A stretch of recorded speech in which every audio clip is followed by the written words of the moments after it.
Hello' everyone, কি খবৰ? সকলো ভালে আছে? আজি ৰাতিপুৱা মামীয়ে ফোন কৰিলে যে এঠাইলৈ যাওঁ ব'ল।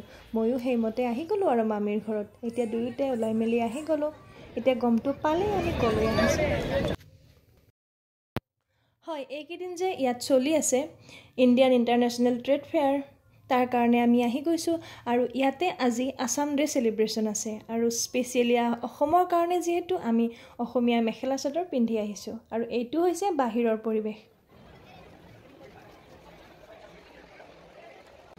আমি এতিয়া অসমলৈ গৈ আছোঁ দেই।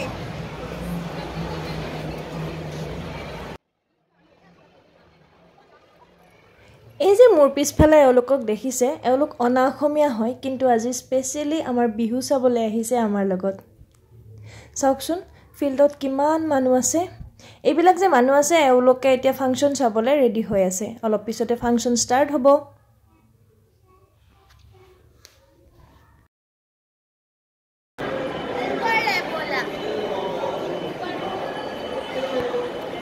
এতিয়া আমি আছাম পেভিলিয়নৰ ভিতৰত সোমাইছোঁ। একদম ধুনীয়াকৈ সজাই থোৱা হৈছে সন্মুখৰখিনি।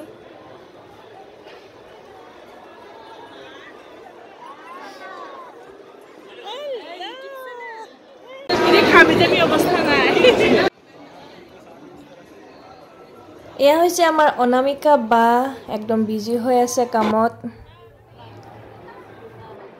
এওঁলোক দুয়োগৰাকীকো ইমান ধুনীয়া লাগিছে, দেখিছেনে? ইমান ধুনীয়াকৈ সাজি কাচি আছে। দেখিছেনে কামাখ্যা মন্দিৰৰ থিমত ইমান ধুনীয়াকৈ সন্মুখৰখিনি সজাই তুলিছে। লগতে আমাৰ এশিঙীয়া গৰুও ৰাখি থৈ দিয়া হৈছে।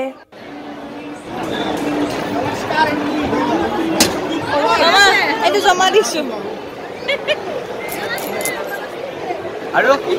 আৰু একদম বঢ়িয়া। আৰু কোন আহিছে? এয়া হৈছে দিল্লীস্থিত আছাম এম্প'ৰিয়ামৰ এখন বিপণী। ধুনীয়াকৈ এওঁলোকে অসমৰ কাপোৰৰ পৰা আদি কৰি চাহপাতলৈকে ইয়াতে ৰাখিছে।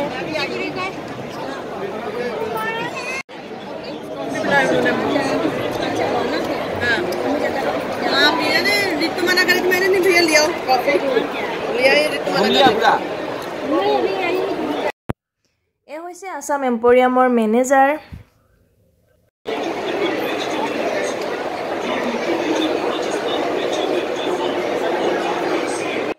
আৰু ওচৰতে এইবিলাক অসমৰ বিভিন্ন জেগাৰ পৰা অহা এইবিলাক বিপণীসমূহ আছে। বহুত ধুনীয়াকৈ এওঁলোকে বহুত ধুনীয়া ধুনীয়া বস্তু লৈ আহিছে। একদম চায়ে ভাল লাগিছে।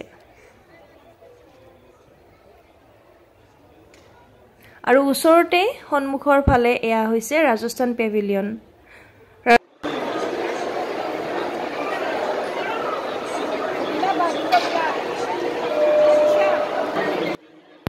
একদম অসমত থকা যেন ফিল হৈছে দেই। ইমান মানুহ লগ পাইছোঁ, ইমান ধুনীয়া বস্তুবোৰ দেখা পাইছোঁ বহুত দিনৰ মূৰত। তাতে আকৌ মামাই আমাৰ কাৰণে এয়া অলপমান খানা থৈ দিছিলে। সকলোৱে মিলি অকণমান খাই আমি এতিয়া ফাংচন চাবলৈ যাম। আজি যিহেতু আমাৰ দেৰি হৈছে, সেইকাৰণে বিশেষ ঘূৰা নহ'ব।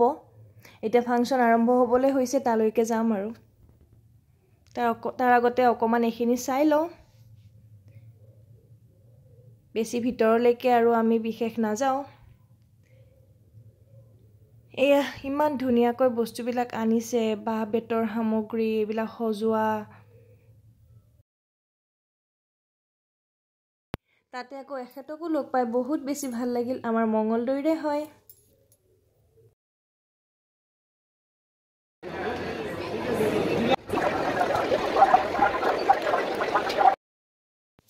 এই যে সৰু সৰু চেকনিৰ নিচিনা দেখিছে, হয় এয়া চেকনিয়াই হয়। বহুত বেছি ডিমাণ্ড চলি আছে ইয়াতে।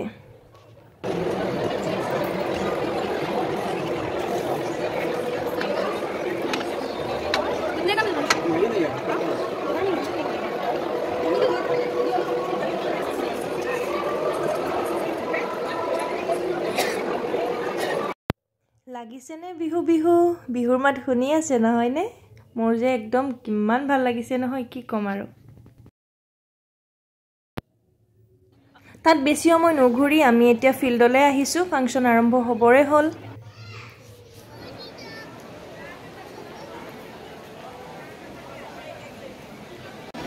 ইফালে মোক এৰি থৈ গৈছে মামীহঁতে, মই দৌৰিছোঁ দেই।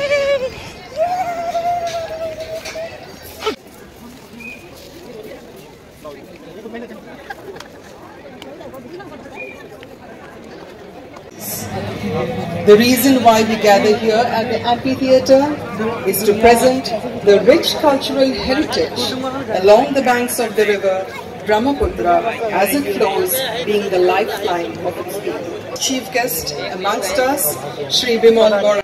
পঢ়িবলৈ লওঁতে সাডেনলি লগ পালো অসমৰ জনপ্ৰিয় কণ্ঠশিল্পী ভিগু কাশ্যপ দাক তেখেতক লগ পাই বহুতে বেছি ভাল লাগিল ভিডিঅ' কৰিছে এবাৰ হেল্ল' কৈ দিও হাই এটা ইউটিউব চেনেল আছে দাতে ও বাহ সাবস্ক্ৰাইব কৰি লওক সবে বঢ়িয়া বঢ়িয়া দিল্লীৰ বস্তু দেখাই সৰজনী মাৰ্কেট চেনেলটো যদি সাবস্ক্ৰাইব কৰি লয় সবে আৰু দিল্লীখন চাই দিব পাৰিব অসমৰ মানুহে দিল্লীৰ নজনা বস্তুবিলাক দেখুৱাই থাকিব আমি তাকে কাম কৰোঁ ক'ত থাকে আপুনি দিল্লীৰ গোটেই ফেমিলি এতে থাকে আপোনাৰ অল দ্য বেষ্ট এতিয়া ফাংচন ষ্টাৰ্ট হৈছে আমি ফাংচন চাই লওঁ দেই বাকি ভিডিঅ' পিছত দি আছো তেতিয়ালৈকে বাই বাই